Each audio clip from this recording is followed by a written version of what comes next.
તો દર્શક મિત્રો, ચેતર વસાવાએ જેલમાંથી આપી દીધો સંદેશ। મિત્રો, ગઈકાલે વિશ્વ આદિવાસી દિવસના દિવસે 9 ઓગસ્ટના રોજ ચેતર વસાવા આવશે બહાર। જી આ મિત્રો, તમે સાચું સાંભળ્યું, ચેતર વસાવા ગઈકાલે બહાર આવશે। મારા ભાઈ તમને જણાવી દે કે 9 ઓગસ્ટ એટલે વિશ્વ આદિવાસી દિવસ। મિત્રો, આખા આદિવાસી સમાજનો સૌથી મોટામાં મોટો તહેવાર ગઈકાલે ઉજવવા જઈ રહ્યો છે।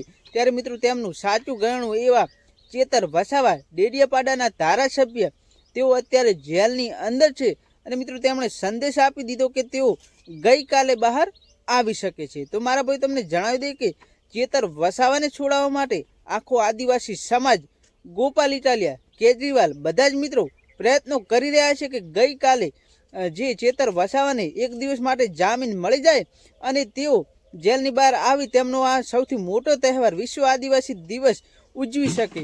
પરંતુ મિત્રો, હવે અમને એવું લાગે કે આ જે પ્રયત્નો છે તે નિષ્ફળ જવાના છે। કેમ કે મિત્રો, કોર્ટ તેમને એક દિવસ માટે જામીન નહીં આપે। તેમની જે મિત્રો કોર્ટની મુદત છે તે 13 તારીખ પછી તેમને જામીન મળવાની સંભાવના છે। તો મિત્રો, તમને શું લાગશે, ગઈકાલે ચેતર વસાવા મિત્રો આદિવાસી જે સૌથી મોટો તહેવાર છે તેમાં હાજર રહેશે કે નહીં રહે? કોમેન્ટ કરી દેજો। વિડીયો ગમે તો વિડીયોને લાઇક કરી નાખજો। ચેનલ પર નવા હોય તો ચેનલ સબસ્ક્રાઈબ કરવાનું ભૂલતા નહીં। મળે એક નવા વિડીયો સાથે।